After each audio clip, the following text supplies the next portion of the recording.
नमस्कार मंडळी, रामराम पाहुणे या यूट्यूब चॅनलला तुमचं नव्याने स्वागत करीत आहे. तुमच्यासाठी आपण एक नवीन सिरीज घेऊन येत आहोत, ज्याचं नाव आहे न्यायसंहिता. तर या सिरीजमध्ये आपल्या दैनंदिन जीवनातील महत्त्वाच्या कायद्यांविषयी आपण थोडक्यात माहिती पाहणार आहोत.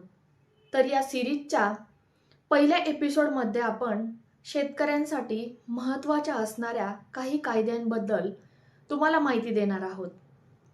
सिरीजचा पहिला एपिसोड आपण सुरू करत आहोत शेतकरी बांधवांपासून, त्यांच्यासाठी महत्त्वाच्या असणाऱ्या काही मूलभूत कायद्यांपासून, ज्यामध्ये रोजचा अडीनडीचा प्रश्न असतो. शेतावर जाण्या येण्याच्या रस्त्यांबाबत तर त्यावरच आपण सखोल माहिती घेणार आहोत ॲडव्होकेट शरद होले यांच्याकडून.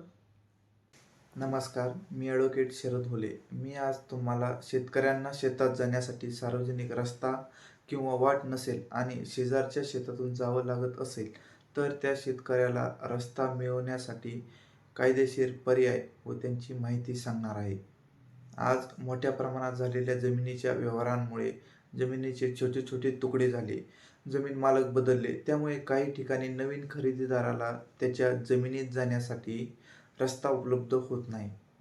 त्यामुळे तो तहसीलदारांकडे रस्ता मागणीचा अर्ज करतो.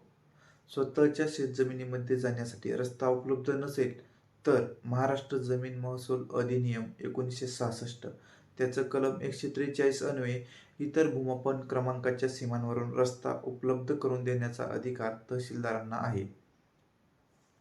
यामध्ये नागरी प्रक्रिया संहिता आणि महसुली कायदा प्रक्रिया तसेच फौजदारी कायदा प्रक्रिये संहितेचा आधार घेतला जाऊ शकतो. यातील महसुली कायदा प्रक्रियेनुसार महाराष्ट्र जमीन महसूल संहिता अधिनियम 1966 त्याचं कलम 143 या कलमांतर्गत जर एखाद्या व्यक्तीला त्याच्या शेतात जाण्यासाठी रस्ता नसेल तर तो मामलतदार कोर्ट ॲक्ट कलम 5 च्या आधारे तहसीलदार किंवा उपजिल्हाधिकारी यांच्याकडे अर्ज करू शकतात. तहसीलदार दोन्ही बाजूंच्या शेतजमिनींची पाहणी करून योग्य आणि आवश्यक तो रस्ता, उदाहरणार्थ शेतरस्ता आणि पानंद रस्ता देण्याचा आदेश देतात. यानुसार रस्ता मागणीची प्रक्रिया काय होते तर अर्ज करणे, संबंधित शेतकरी किंवा जमीन मालक तहसीलदारांकडे लेखी अर्ज करू शकतात. 2. आवश्यक कागदपत्रे अर्जासोबत सातबारा, उतारे, नकाशा, स्वतःच्या जमिनीचा पुरावा आणि रस्त्याची गरज का आहे याचा तपशील नमूद करावा लागतो. 3. तहसीलदारांची कार्यवाही. शेतकऱ्याचा अर्ज दाखल झाल्यानंतर अर्जदार आणि ज्या शेतकऱ्याच्या बांधावर रस्त्याची मागणी केली आहे त्या सर्वांना नोटिसा काढून त्यांचं म्हणणं मांडण्याची संधी देण्यात येते. त्यानंतर तहसीलदार प्रत्यक्ष शेतजमिनीची पाहणी करतात, म्हणजेच पंचनामा करतात. त्यानंतर चौथी प्रक्रिया आहे आदेश. ही प्रक्रिया पूर्ण झाल्यानंतर तहसीलदार रस्ता मागणीच्या अर्जांवर आदेश पारित करतात. आणि दुसरं म्हणजे मामलतदार कोर्ट ॲक्ट 1906 कलम 5(2) हा कायदा वहिवाटीच्या वाटा म्हणजेच एक्झिस्टिंग पाथवेज अडवल्यास त्या मोकळ्या करण्याचा अधिकार देतात. अनेक वेळा असे दिसून येते की तहसीलदारांकडे महाराष्ट्र जमीन महसूल अधिनियमाच्या कलम 143 अन्वये दाखल केलेला रस्ता मागणीच्या अर्जावर मामलतदार कोर्ट ॲक्ट 1906 याचे कलम 5 च्या तरतुदीनुसार निकाल दिला जातो. तर मामलतदार कोर्ट ॲक्ट 1906 अन्वये दाखल झालेल्या अर्जावर महाराष्ट्र जमीन महसूल अधिनियमाच्या तरतुदीनुसार निकाल दिला जातो. ही बाब चुकीची आहे. एका कायद्यान्वये दाखल झालेल्या अर्जावर अन्य कायद्यातील तरतुदीनुसार निकाल देणं बेकायदेशीर आहे. दुसरा पर्याय म्हणजे नागरी प्रक्रिया संहिता म्हणजेच सिव्हिल प्रोसिजर कोड.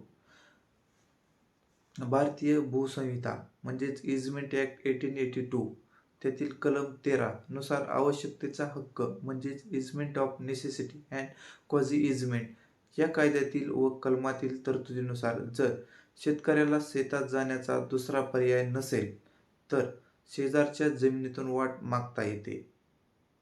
त्यातील कलम 15 दीर्घकाळ वापरामुळे निर्माण झालेला हक्क म्हणजेच ॲक्विजिशन बाय प्रिस्क्रिप्शन सलग 20 वर्ष किंवा अधिक काळ वापरात असलेली वाट कायदेशीर हक्क बनते. आणि सिव्हिल प्रोसिजर कोड ऑर्डर 39 यानुसार जर तुमच्या रस्ता अधिकारावर कोणी अडथळा आणत असेल तर तुम्ही सिव्हिल प्रोसिजर कोडच्या ऑर्डर 39 अंतर्गत तात्पुरता मनाई हुकूम म्हणजेच टेम्पररी इंजेक्शनसाठी न्यायालयात दावा दाखल करू शकता.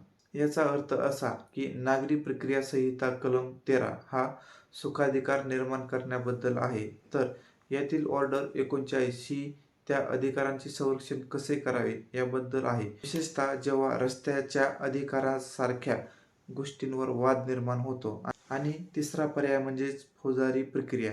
यामध्ये वैयक्तिक हक्कांचे आणि मालमत्तेचे संरक्षण करण्यास तरतूद.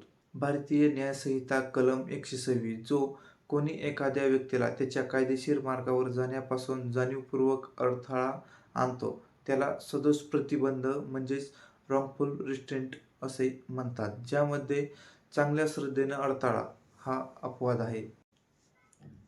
शेतकरी बांधवांनो, तुम्हाला पुढील एपिसोडमध्ये नवनवीन विषयांची माहिती दिली जाणार आहे. तर पुढील तुमच्या गरजेचा कुठला विषय घ्यायचा हे आम्हाला कमेंटमध्ये नक्की कळवा.